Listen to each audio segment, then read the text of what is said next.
Well, good evening, everyone. I'm so glad that you could join us. Already have a whole bunch of people that have jumped online. About 90 or so of you are in here right now. And if you're watching it on video, we're glad that you could join us that way as well. We're going to take some time tonight just to give you some updates on some of the things that are happening in the ministries at Woodbury Lutheran Church. And so I'll do a little bit of talking. Hopefully not too much. Our director of ministries, Joel Semenk, will do some talking. Why don't you wave, Joel? Our administrator, Mark Studelberg, will do some talking with some really fantastic news just about finances and things like that. And then Renee Baum, our council president, will also share some stuff with us as well. So we want to give you just a high-level picture of some of what's been happening and what will be happening as we move forward.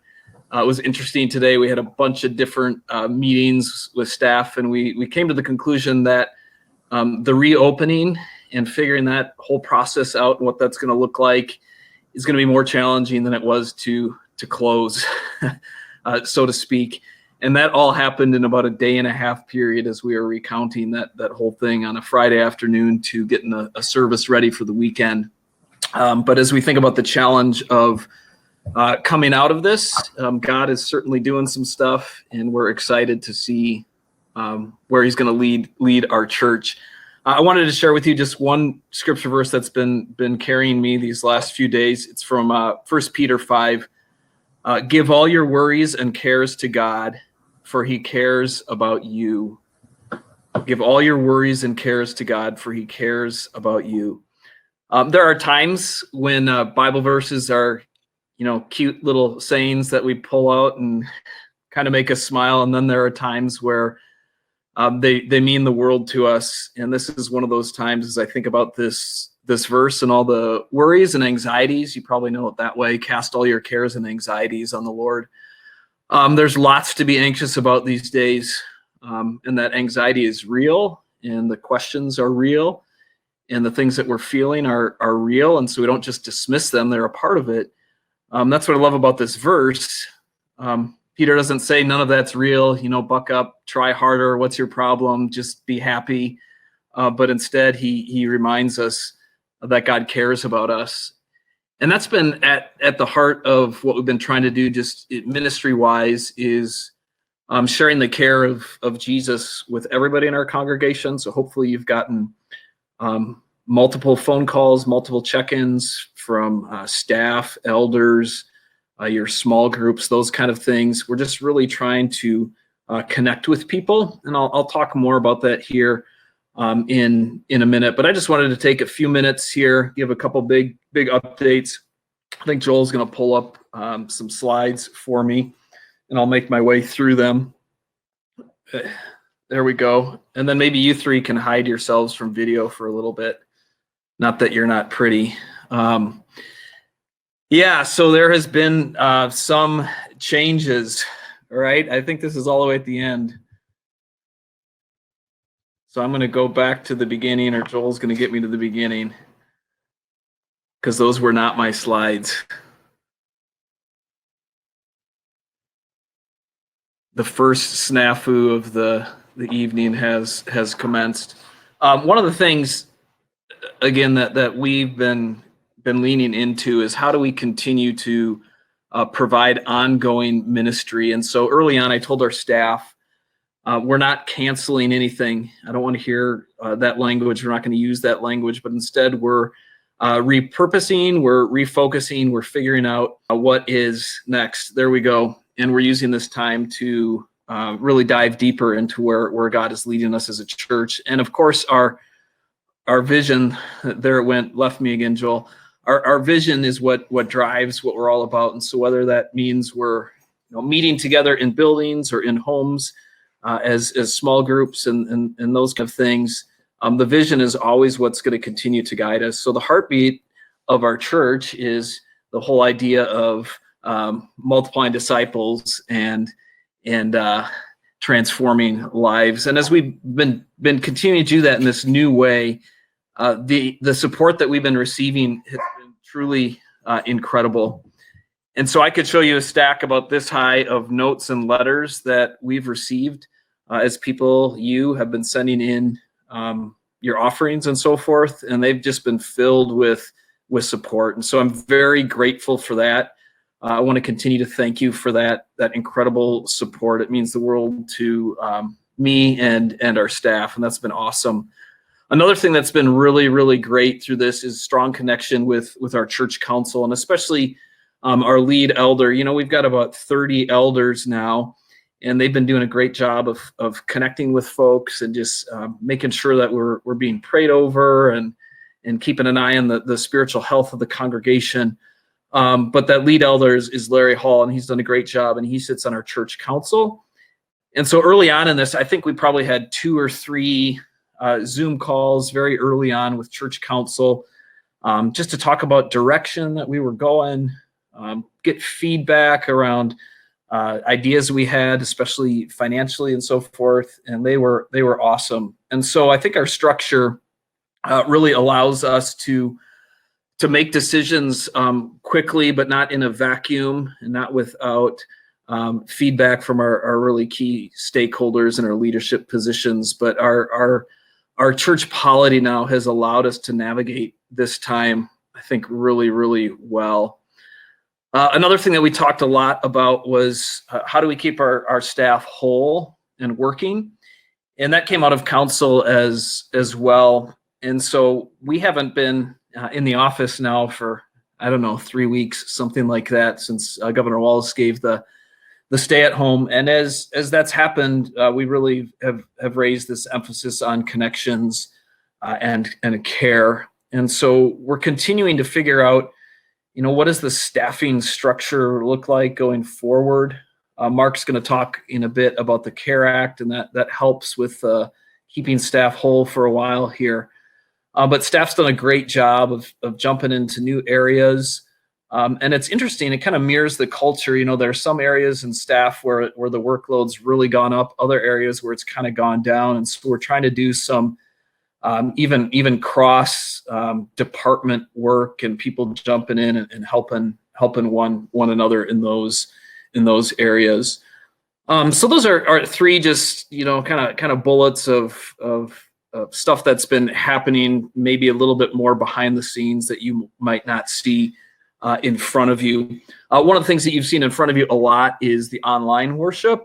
And I just got to give a lot of credit to Joel Wetstein and Kendall Johnson for their work putting those services together, just doing a great job of that. The worship team came in when the stay-at-home order came on board. They came in, and you maybe have picked up on this, but they recorded a whole bunch of songs that we've just been plugging in and using, both on the organ and then the praise team as well. This week that will get a refresh as we'll have a small group coming in and doing the social distance thing and all of that, and recording some new stuff. But what's been interesting about the online stuff has been the incredible engagement and just numbers that have been coming in. And so, you know, a couple, 2,000 devices or something were engaged on Easter. And you worked that out. It's about 5,000 people, something like that. And so we've seen a lot of connection that way, people sharing that, inviting others. It seems to be a really great on-ramp that we've stumbled into a little bit. A couple more things that I want to share here is on the Easter Give Back. I had the incredible honor today of talking to 5 of the 6 organizations that we're giving back to. And yeah, I'm a little bit hoarse right now and kind of just tired because that was emotionally draining. The response that we were receiving from these organizations that are doing incredible work right now in the response, whether it's feeding people or caring for women in crisis pregnancy situations, or working with ladies who are being sex trafficked in a foreign country. The way that the resources are stretched so thin right now, and to receive a gift, it was pretty incredible to have those conversations. And once again, I'm just so proud of our congregation. We ended up right around 90,000 that was given to the Easter Give Back. And Mark will share some more of these numbers, but that did not, dig into our regular giving at all. And so the generosity of our church, it just blows me away again and again, how we step up in big ways that make an impact. And before we knew that we were going to be able to receive, the CARES Act stuff that will help keep our staff whole, we made the commitment to go ahead and do this Easter give back and just step out in faith. And so I got to tell you, it's really an honor and privilege to be a part of a church that lives out its faith like you all do. And so just thank you for that. It's really an honor to walk with you. As we went into this time, we put together 5 guiding principles that are based on our church values that have helped us to kind of navigate this time together. And so you've seen these before. Hopefully we've had them out there a bunch. But the first thing we said is we're going to follow our government and community officials' direction in order to best safeguard those who are vulnerable. And of course, there are different sides to this, and how far do you go, and so forth, and so on. From Romans 13, it talks about, respecting government officials and so forth. And of course, that doesn't mean when something goes against our faith, then we have to stand up for it. But when we're being asked to stay home and social distance and do some things to safeguard others, we're going to continue to follow that and keep a close eye on what that means for us as we hope to gather again soon. Second thing, we'll provide ongoing continuity of service for our core ministries. And so this goes across the board, and Joel will hit on this a bit more, but everything from kids ministry to youth ministry to small groups to worship to care, all of those core ministries, we have to figure out how to continue to get those out to our people. And hopefully we've been doing a pretty good job of that, and we're continuing to think about how we can do that better. This one, we will stay in personal contact with our people. This one is so important right now. I've had the privilege of making, maybe 150 phone calls to people, and it's been so great just to take a few minutes to connect with people I would normally wouldn't get to, and have some conversations. And so we really want to lift up our value that we value relationships and each person. We'll look for and find ways to help. This is an ongoing process. Obviously, Easter Give Back was one big way we could do this. Lots of you are looking for ways to help, and it can be kind of frustrating because we can't serve in some of the ways we were able to serve before. Again, I'll give out his email, Pastor Tim at woodburylutheran.org, if you're looking for ways to help, or if you're in need of some help or know someone who is. Just the other day, I had someone asking for masks, and was able to point them to Pastor Tim, and he's on getting that taken care of. And then lastly, we will steward our resources wisely. And Mark will talk about this a bunch, but I got to say that our church has done this for a long time really, really well. And so it's set us up in a strong position financially going into this time. And the way that Mark has helped to lead us through this time in terms of cost cutting and so forth, and just getting ahead of the curve has been really, really helpful. And so I'm super proud of how our team has been living this out. And some of you might be saying, well, why would you give away $90,000? And is that really being wise with our resources? And we don't just do that without faith on one side of the coin, but also really thinking through that process and sort of where we're at financially as well. And so it's sort of this thing that God gives us wisdom, and so we use that wisdom, and he also asks us to step out in faith, and so we're also going to step out in faith as well, a little bit of both. And so here are the 5 principles that we've been using to sort of direct the ministry and so forth going forward. A big question that I keep getting and is on my mind, and appreciate folks sending me questions about this, and a little bit of advice and other things along the way, is what's next? What do we learn from this?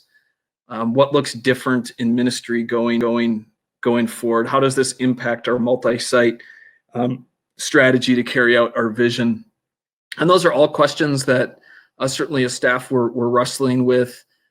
In May, we have a planning meeting with our church council where we'll dive into some of that stuff a little bit more as well. But be sure or be certain that stuff is on our mind, and not probably a minute passes that I'm not thinking about how this impacts ministry moving forward. The other thing that's on my mind a lot is how this impacts churches that weren't strong financially or weren't in a good position, ready to jump on board with live stream and those kind of things. And so it'll be interesting to see how that plays out in the days and weeks to come. Just to give you some stats, in the Minnesota South District of the Lutheran Church Missouri Synod, the denomination we're a part of, I think there's about 225 churches, give or take, something like that. And before going into this, more than half of them worshiped fewer than 75 people a week, which is sort of the cutoff line to be able to fund a church and a pastor. And so there's a lot of churches already on the edge. And so what can we be doing to help them? What can we be doing to bring about, renewal in those places? That will be something that will continue to be before us. I think I forgot to mention it at the beginning, but in the chat box, if you want to send in a question, we'll have some Q&A at the end of this. You can go ahead and write your question there, and we'll do our best to get to that. And of course, you can always email me or any one of us with questions that you have as well. The big thing that I want to, again, just emphasize is thanks to you. I'm grateful for your support, your encouragement. I'm grateful to be on this journey with you as followers of Jesus. We're just trying to figure it out, but God is doing some amazing things in this. I see it in my own life with new rhythms being put into place. I see it in the lives of families. We're really learning what is most important. And I could go on and give you a sermon about that and how excited I am and grateful for you, but I was supposed to talk for 5 minutes and I'm at 18 minutes now, but I guess I get to do that. So again, grateful for you, thankful for your prayers, continue to covet them, especially in the area of direction, vision, just clarity for where God will bring us next through this. So I'm going to turn it over to our administrator, Mark Studelberg, next. If Joel would put up the slides. One of the things that we'll talk about first is the use of our building. I've been here a while, and one of the things that our facility staff over the years has taken a lot of pride in is having the building available for people, cleaning it, making it look presentable. This goes back to Dan and Kurt Smith, Roger Hawkland, and is equally as important to Brian and Teresa and John, our current maintenance staff. So the thought of shutting down the building was hard for us because that's what they do, and that's what is important to us and how we can contribute. We also learned in the process of preparing to shut it down how important it is to many of the organizations that have events here, particularly the care groups. I got some pretty clear and passionate accolades about this place and how important it is for them to meet here. So it was a hard Friday evening when I had to be up here late and shut down, turn off the lights and lock the doors for the first time in my tenure here. But one of the things Tom said early on to us was we got to find a way to step into this. And I won't forget that. So one of the things we've done is we made ourselves available to the Red Cross to do blood drives. Early on and still now, a lot of the places they had scheduled for blood drives were closed, schools and things. So they were looking for a facility that they could use. And tomorrow we'll have our third blood drive here since this all started.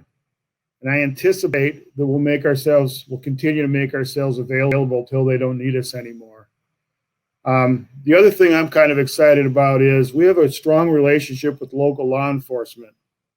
And this Friday, using our entire building, because nobody should be here, they'll be doing canine training in our building this Friday.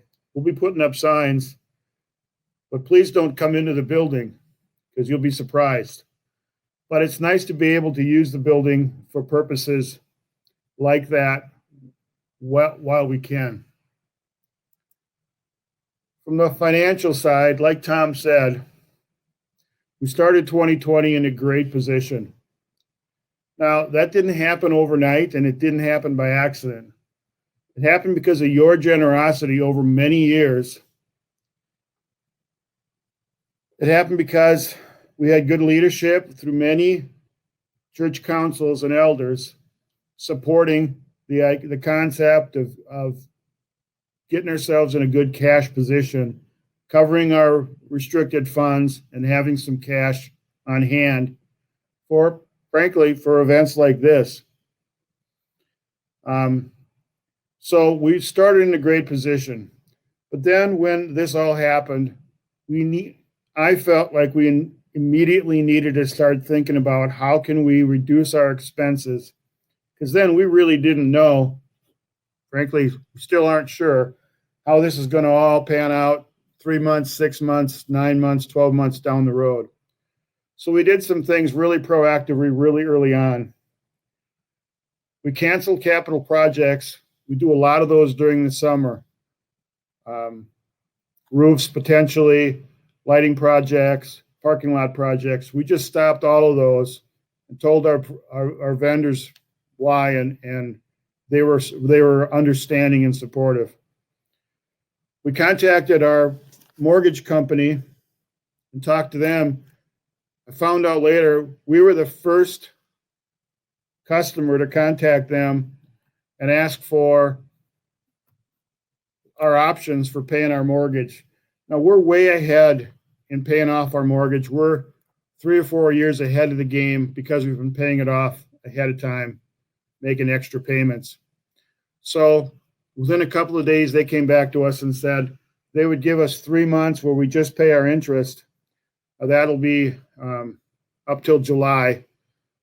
And that helps us on monthly cash flow. I've been told that in May I can contact them again, and they'll have some other options for us should we need them. But that bought us some time in a scary time when we were trying to figure out our costs. We've also worked with our vendors and negotiated service changes. Things like we don't need trash pickup every week because nobody's here. We can reduce that, reduce the cost. A lot of things like that. We have really good relationships with our vendors, and they were all willing to help us out, make accommodations, so we could, on a short term, reduce our costs and improve our cash flow. The other thing we did, we learned about it and started working on it before the Friday deadline, was we applied for and did receive the CARES Act forgivable loan.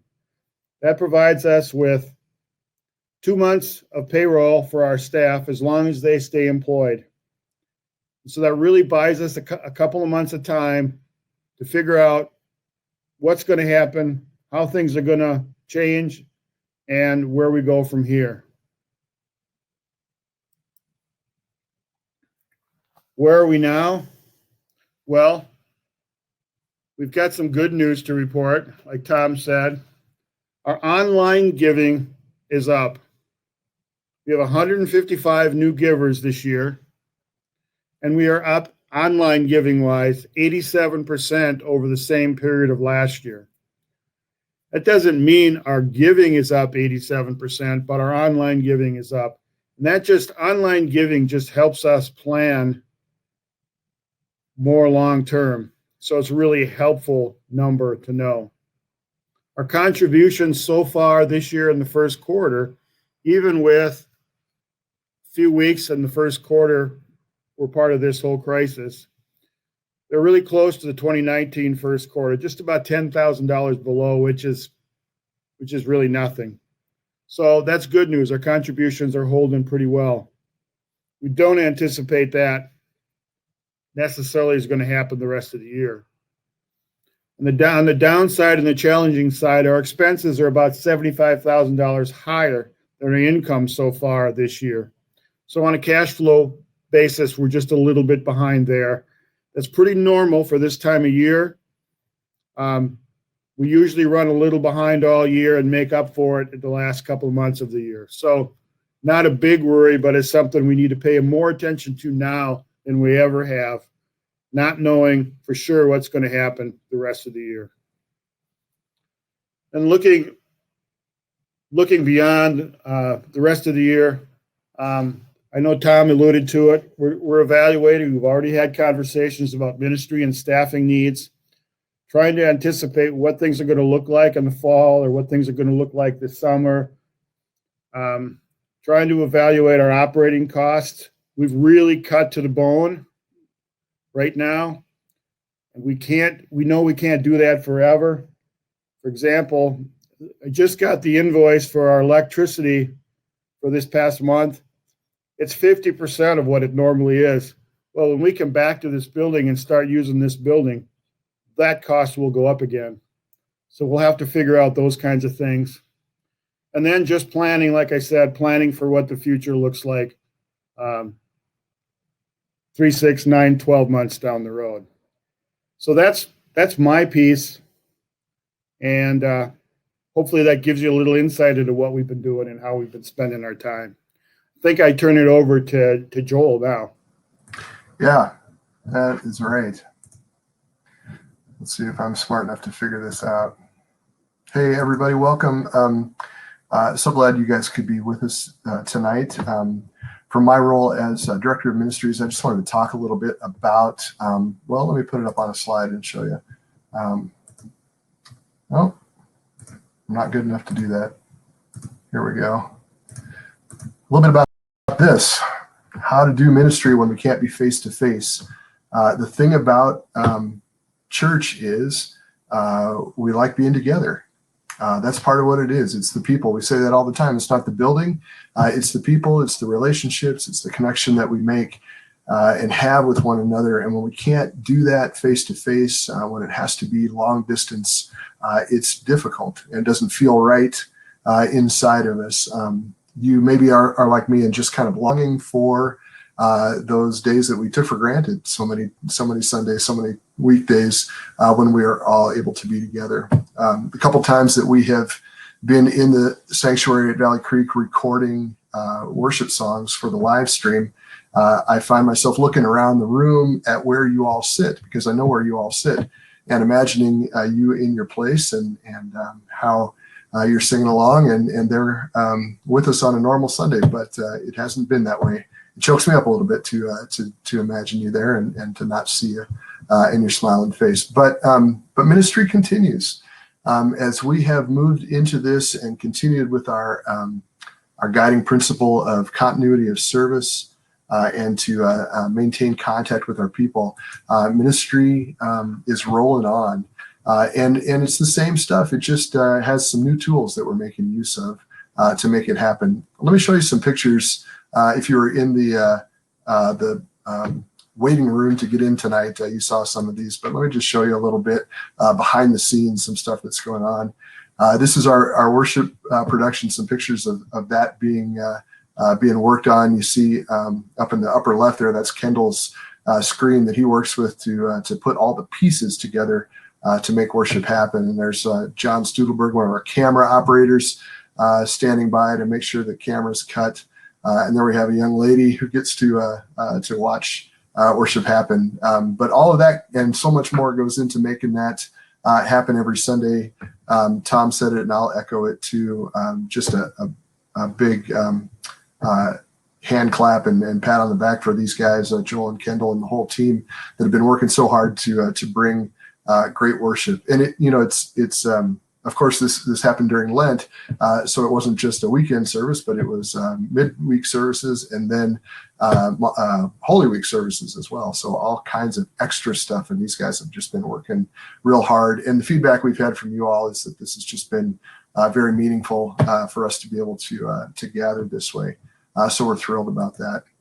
Our kids ministry folks are also working hard, and you can see up here in the upper right, this is, I think, some Liberty Ridge folks had a little Zoom kids meeting gathering, and I think this picture was taken during Make a Funny Face moment in that time. But Kids is providing every Sunday morning at 9 and 10:30 their own programming live, just like the worship is live, and kids can come. You see these two young ladies sitting here and watching that as well. And I think this other picture is just so sweet of a young lady and her, maybe her little brother, praying together during the prayer time. So Kids continues to make use of all kinds of great tools for ministry to happen. Our youth ministry folks are working hard as well. They've got Zoom meetings happening during the week, not just on regular youth nights, but times when kids can just come in and hang out. Part of that relationship building that's so important in all of our ministries, but we really feel it in youth ministry. We got to celebrate First Communion at home, a little more on that later. Sarah got kind of creative up at Oak Hill and did some programming right there from inside the Oak Hill Sanctuary. So youth ministry, kids ministry, our next gen folks are just continuing to work hard to do the important work that they do of caring about each person that they have in their flock. This is our preschool group, and they have been preparing packets to deliver to families, or to have families come and pick up. They prepare 2 weeks at a time, so their content is ongoing. You can see in the middle there at the bottom, a little guy working hard on his homework, making sure that he's got the right stuff going on. And there's Miss Jackie with a little sample of the I think a card that she maybe put in her kids' packets. But they've been working hard on that and delivering those things, and still continuing to reach their kids, and to help them learn, and also to continue to share the love of Jesus with them. What you didn't see in there, not pictured, were things like our small group ministries, which continues to meet. Maybe many of you are meeting online in a Google Hangout or a Zoom meeting with your small group. Ours met on Sunday and went through the first chapter or first session in the new incredible small group series, and it was great. If you haven't done it yet, do it. It's terrific. We really enjoyed that. Our administrative team working hard, our facilities team, all those guys continue to make use of new tools and new methods to provide the same continuity of service. Monitor and adjust has been the name of the game for us, because what tools we had were not too well refined when we started all this. So every week, every time we do something, we make it a little bit better. Just like if you came to another webinar, I'd probably get the slides right the very first time. We monitor and adjust and make things a bit better. And Tom said this too, but I'm gonna reiterate it. This personal contact, the fact that it's a high priority has been so important, and has been such I think a two-way blessing when we've been able to have phone calls and individual conversations with people to mutually encourage each other. I know that when I've hung up on the calls that I've made, I've felt as encouraged, probably more than the folks that I had a conversation with. And then these group gatherings that have happened as well have just been so important. In some of those pictures that you saw people hanging out together as groups, or like I said, your small group maybe. It's just so important as God's people to be as gathered as we can be in moments like this. As we've provided and sought to provide continuity of service, the reality is that there have been some changes as well. And with those changes, there are great opportunities and a chance for us to stretch in new ways. But there's some grief and some sadness and some missing out that comes with them as well. So, for example, while we were able to celebrate First Communion at home, and we got some pictures back, they were just beautiful pictures to see families together preparing for their child's first communion. We didn't get to celebrate that all together on Maundy Thursday, and that's a special moment for our church every time our kids get to do that. Our short-term mission trips have been canceled. The adult ones and the high school one have all been canceled at this time, and that was wise to do and the right thing to do. But there's some grieving that comes with that, and we miss out on having those chances to be together, and miss out on being able to provide the service that we were going to provide to those communities. Feed My Starving Children, for another example, that PAC has had to be rescheduled as well. And so with all of this, we look and we say, okay, Lord, what are you trying to teach us? What's coming next, and what's after that? How are we going to look down the road far enough to see, and how can we be responsive right now in the present to the calling that you're giving us? And those are the questions that are before us right now. But rest assured that your staff of your church loves you.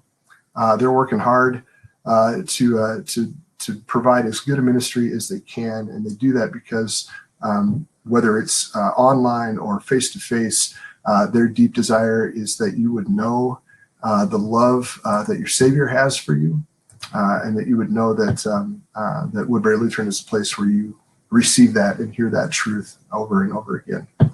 I'm going to turn it over to Renee Bohm, our church council president, who's got a few things to say as well.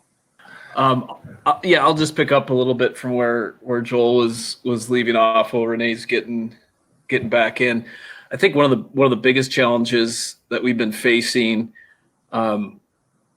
is with online worship, making it as engaging as possible across a wide variety of campuses and worshiping venues. And so not everybody is getting everything that they want in a worship service when it comes to preferences of maybe all modern music or a little bit more traditional music. And so what we've been trying to do, at least this comes from me, is how do we continue to focus on Jesus during our time of worship, and maybe a little bit less and less on what we want or desire in that time. And so I want to continue to challenge you with that as well, and know that we're working hard at providing a variety of experiences for people to engage and thinking through that. I don't know about you all, but one of my favorite parts of both Good Friday and Easter was the virtual choir that Carl put together. And that looked probably pretty simple. But man, that took Carl hours and hours, I think 30 hours or so to put together one song. And Renee is back. And so those are some of the new and exciting things that we're able to try during this time. Let's see if we can get Renee working. Hi, everyone. Sorry for the technical challenges there. As Joel mentioned, we are a learning organization, and we're learning every day how to get better at this. So my apologies, but I want to thank you for the opportunity to speak with you for just a few minutes this evening on behalf of the council. There's no doubt that this COVID virus has created upheaval and challenges and crises in ways that we would never have imagined just 2 short months ago. But I'd just like to share a quote with you from an author that I thought was kind of eerily captures what is happening right now, that when faced with a radical crisis, when the old way of being in the world or interacting with each other, and when the realm of nature doesn't work anymore, when survival is threatened by seemingly unsurmountable challenges or insurmountable challenges, an individual life form or a species will either die or become extinct or rise above the limitations of its condition through an evolutionary leap. And I don't mean to overstate this as end times, but I think these are in some ways unimaginable challenges and limitations that we're all facing personally and certainly within the life of the church. But it really is in the ability to rise above those limitations. And I think, as Mark mentioned, that Pastor Tom challenged the church to lean forward through this, and be able to see the opportunities that can come from this, not just the challenges. And I personally, I know on behalf of the council, couldn't be more thankful to be a part of this church that is truly rising above our limitations. And we know we're not alone in this, that God is at work in every detail, and that he has equipped this church in remarkable ways to deal with these challenges.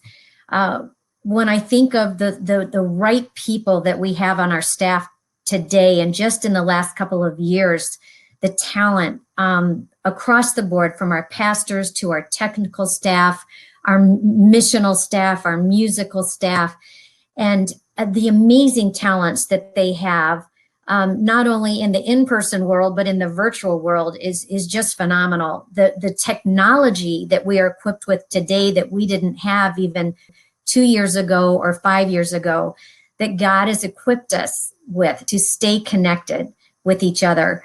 The right congregation that have blessed this church with such trusting and generous hearts that allow us to continue forward boldly in our vision and our mission. It's just remarkable, truly.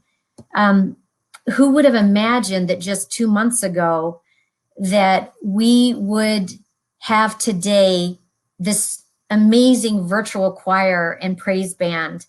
The virtual services with the creativity and professionalism, it's just been amazing to me to see what our church has been able to provide for us, especially during such an important time as Holy Week. The online giving capability that we didn't even have 2 years ago, and that the church has embraced with openness just in this past month, has been amazing. The online small groups that are continuing, how everybody's learning how to Zoom and stay connected with one another. Our online youth groups, how they're staying connected with one another. And the opportunity to see the pictures of the online First Communions, as sad as it was not to be able to do that in the traditional way, to see the beautiful, creative ways that families came together to celebrate virtually, to make this the special occasion that was warranted, was amazing. So nothing is stopping this church from uniting and glorifying God's name. And it's just been a joy to watch.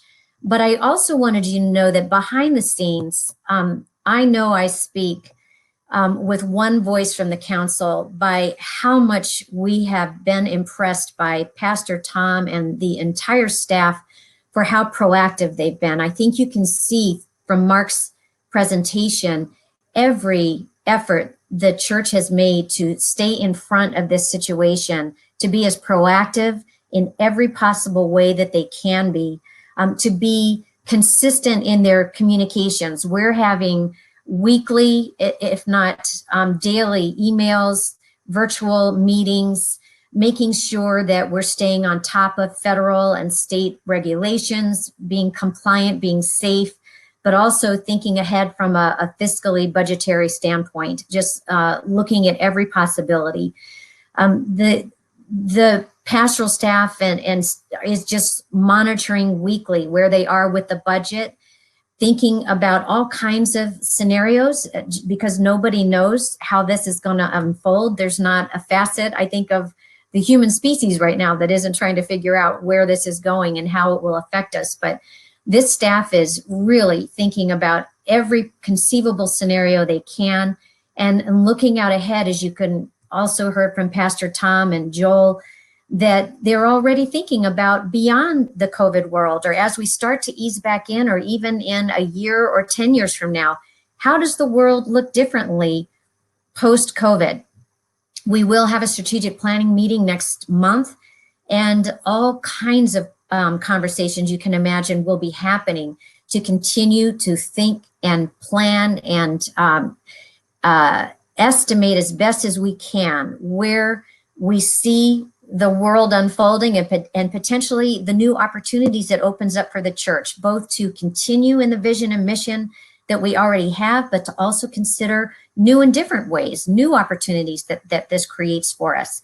So what I can say to you is that this church council, for whom I am so blessed to be working with, just a tremendously committed, capable, and diverse group of professionals who love this church. We are 100% aligned and fully supportive of all the measures the church is taking right now to ensure that our missional vision continues in a fiscally responsible way. So I just can't say enough to thank Pastor Tom and the entire staff for all that you're doing. We're 100% behind you. And with that, I'll turn it back. Thanks, Renee. Mark Studelberg and I are the two staff people who sit on the council meetings. We're non-voting members to that, and the vicar is also involved in that. The rest of you can come online if you want. That'd be great. Get your pictures up there again. And we've said over and over again that this council is really, really fantastic in terms of the advice that they offer us, the challenge that they bring to us, the questions that they're asking us to think through. And we've been blessed, at least in my time here, really incredible leadership. That's been a hallmark of our church for a long, long time. Strong lay leadership that's really being unleashed in ministry now. One of the things I said in a message, one of the midweek messages, was, that the church has left the building. And that doesn't mean gathering isn't important, but I think all of that leadership training and moxie, I like using that word, is being put on display in our neighborhoods, in our homes, in so many ways that we really get to take the ministry out into the world with us. And so in that way, this is, a very, very cool and exciting time to be in ministry. It is, again, a little bit sad. I was at Valley Creek today and it was empty. You can imagine what it's like preaching to an empty space. Joel said he imagines your faces out there. I do some of that as well. I know the same is true with Dean and John and Tim as we're up there talking. It's a different world to live in, but it's an authentic place that we come to you when we're bringing you God's word. And it's something that we really, really love to do, but we're also excited to see you again. As I mentioned earlier, we started a long conversation today. Found a great article that talked about, I think, 24th questions to ask before reopening your church. Was that it, Joel? Something like that? Crazy stuff we're not thinking about. Like, if we have a service, how much time in between service do we need to clean? Do you do tickets for services if you can only have a certain amount of people that come in? For the time being, we're going to continue with the online worship, and there'll probably be a little mixture of both as we come back together and want to be safe and people to feel comfortable and so forth. But we're also going to be thinking about what are some unique ways that we can gather together, even if we can't get out of our cars and be there. One of my best friends is a pastor in Omaha, and for Palm Sunday and Easter, they rented huge LED screens that they put out in their parking lot. And people came in and parked and were able to watch the service there, but we're able to do it together. And so there's some unique things that we'll be able to do to gather us in community. You who are on this call tonight, you're leaders in our church. And so I want to continue to encourage you and challenge you to step into that role, whether it's checking in with those who you are connected with.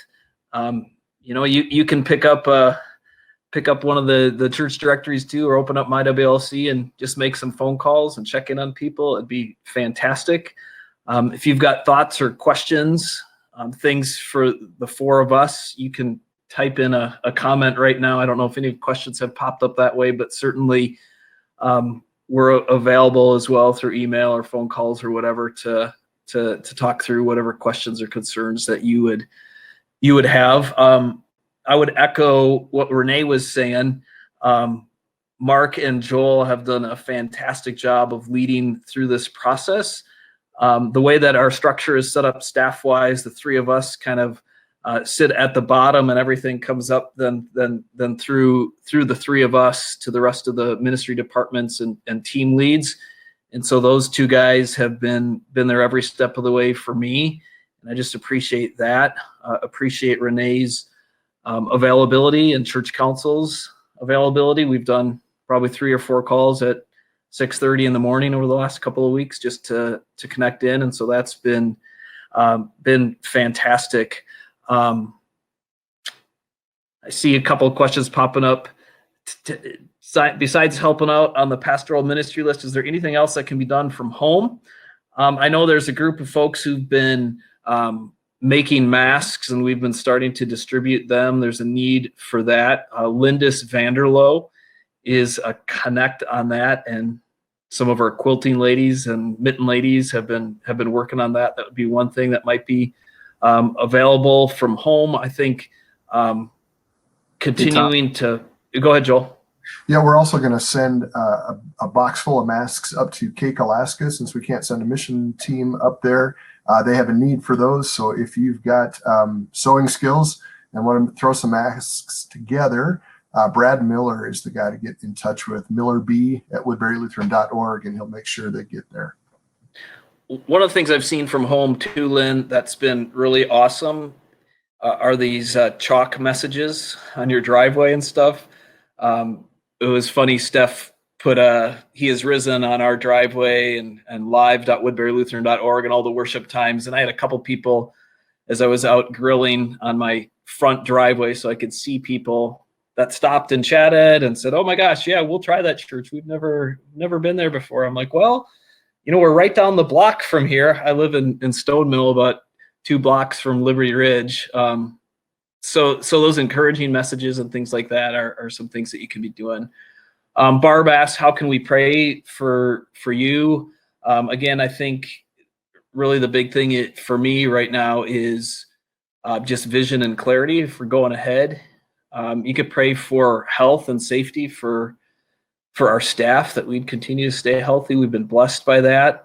Some have asked about in the congregation. We've had a few people that have been diagnosed with COVID that have not wanted it public. We haven't had any deaths in our immediate church family that I know of from it. We have had some staff who have lost loved ones to the disease, and we know others in our church that are struggling with it. We've got one person on a ventilator right now with it, and so just those prayers are important. But I think wisdom, discernment going forward is really really huge.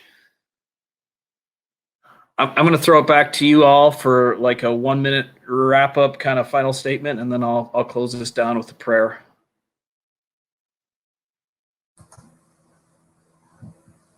I'll go.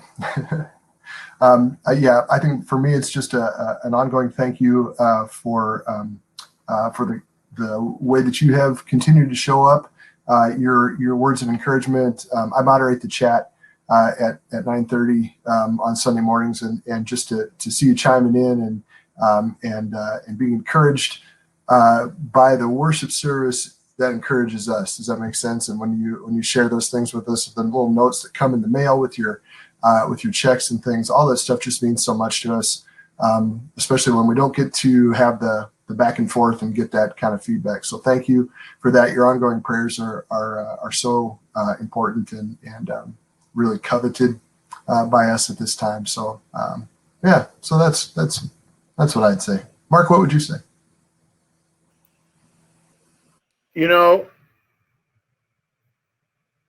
It's so rewarding to be a part of a place like this. I had a chance to listen in on Tom's phone calls today with those folks that were receiving the generosity from the congregation. And I have the privilege of working with Mike and Vicky Hans to come in every Monday from their homes and handle our money for us and make our deposits and keep our finances. And Gary and Tim that come in on odd hours when no one else is here to pay the bills and balance a checkbook. Brian and Teresa, who are working their tails off, doing things you'll never notice, but you would if they didn't do them. So it's a pretty humbling time for some of us.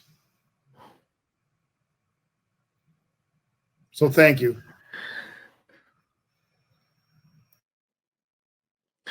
We lost Renee again and her volume. Am I back? Yeah, you're back. Oh my goodness. I would just say that God is unstoppable and this church is unstoppable. And we are going to be stronger coming out of this. I know it's going to be a long road ahead. I don't want to underestimate the challenges, but I have no doubt that we will be stronger and better, and God will be glorified through all of this. He will win. So I just thank you all for your perseverance and your leadership. It's been amazing. Yeah, I'll just say, piggybacking, make this a gratitude party. This church, you pretty amazing people. Yeah, you knew you'd get me crying at some point. Yeah, it's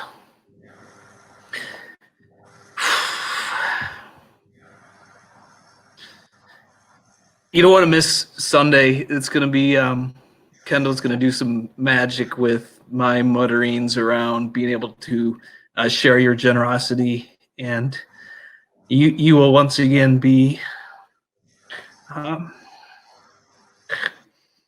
just so proud in a good way. And that's how I feel about you. And just walking through this together is a big deal. So thanks for being there with us and encouraging us and calling us out too on stuff. That keeps us humble. We get some of that, trust me, and that's a good thing along the way. So church, you're doing amazing. Grateful to be with you. Paul Grisel just texted me and told me there's a Prince special on at 8:00. So I don't want any of you to miss that Prince special. It's a big deal.